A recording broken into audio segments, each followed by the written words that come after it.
El informe de la Guardia Civil que ha provocado la destitución del coronel Diego Pérez de los Cobos cae en continuos errores, especulaciones, aporta datos sesgados y se hace eco de noticias en medios de comunicación que fueron desmentidas. El documento, enviado por la Comandancia de Madrid a la juez Carmen Rodríguez Medel en el marco de la investigación por las manifestaciones celebradas durante la expansión del coronavirus, tiene de 83 páginas donde los agentes analizan 177 concentraciones convocadas en la región entre el 5 y 14 de marzo. Los investigadores concluyen que a partir del 5 de marzo de 2020 no se debería haber realizado ninguna manifestación debido a la crisis sanitaria. El primer error está al principio de las diligencias, cuando enuncia que la Organización Mundial de la Salud (OMS) declaró la pandemia el 31 de enero, algo que realmente hizo el 11 de marzo. Lo que sucedió el último día de enero fue que la OMS declaró la emergencia sanitaria internacional dado que el virus comenzaba a propagarse por varios países, aunque por entonces prácticamente no se había localizado transmisión fuera de China, solamente casos importados. El documento afirma que a partir del 5 de marzo no se deberían haber celebrado unas y cancelado otras manifestaciones, como al final terminó ocurriendo, en referencia a la convocatoria de la marcha por el Día Internacional de la Mujer en Madrid mientras se suspendía un congreso evangélico en la ciudad. Según los investigadores de la Guardia Civil, en esas fechas ya existía un profundo conocimiento de los riesgos de la enfermedad por parte de los responsables sanitarios, así como del control exhaustivo de la evolución de la misma, cuando menos con fecha 5 de marzo, de 2020. Y de cómo los mismos evidenciaron que el evento no se podía celebrar, precisamente por los riesgos que comportaba la concentración de personas. No menciona el informe que el acto evangélico se canceló porque en esa comunidad se había detectado un foco de transmisión. Sesgos de este tipo están salpicados por prácticamente todo el informe. Es lo que ocurre también cuando habla de un informe del Centro Europeo de Control de Enfermedades, EC, por sus siglas en inglés. Cita una parte, las medidas de distanciamiento social individual, por ejemplo, evitar los apretones de manos y los besos, como evitar los transportes atestados y las reuniones masivas innecesarias, deben seguirse durante todos los escenarios como medida preventiva.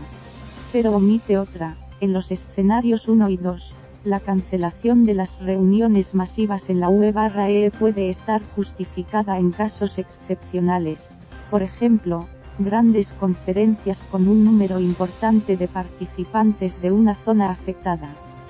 La decisión de cancelar deberá ser coordinada por el organizador y las autoridades de salud pública y otras autoridades nacionales, caso por caso. Corchete izquierdo. Corchete derecho. Se recomienda la cancelación de las reuniones masivas durante los escenarios 3 y 4. El día 8 de marzo España estaba todavía en el escenario 1. También da lugar a interpretaciones erróneas cuando se refiere a una nota informativa sobre medidas preventivas contra el coronavirus de la Consejería de Sanidad de la Comunidad de Madrid fechada el 5 de marzo. Apunta que recomendó a la población general evitar los lugares con aglomeración de personas, como eventos multitudinarios o medios de transporte. Realmente estas recomendaciones estaban destinadas según esa nota a quienes hubieran estado en contacto con casos confirmados. El documento, además, entra en terrenos pantanosos al abordar la llegada de extranjeros en aquellas fechas. Tras afirmar que el 9 de marzo se permitió que hinchas italianos viajaran a Valencia en plena crisis del coronavirus, aficionados del Atalanta, un club de la región de Lombardía, la más afectada, y que el Consejo de Ministros no cortó los vuelos directos entre ambos países. Hasta el 10 de marzo, el informe especula con que cabría la posibilidad de que multitud de ciudadanos provenientes de zonas de riesgo hayan infectado a la población española. y que unos y otros podrían haber acudido a las distintas reuniones y manifestaciones comprendidas en la comunidad que se celebraban en esas fechas, pudiendo crecer los contagios de forma exponencial de haber sido el caso, recalca el texto, al que ha tenido acceso el país.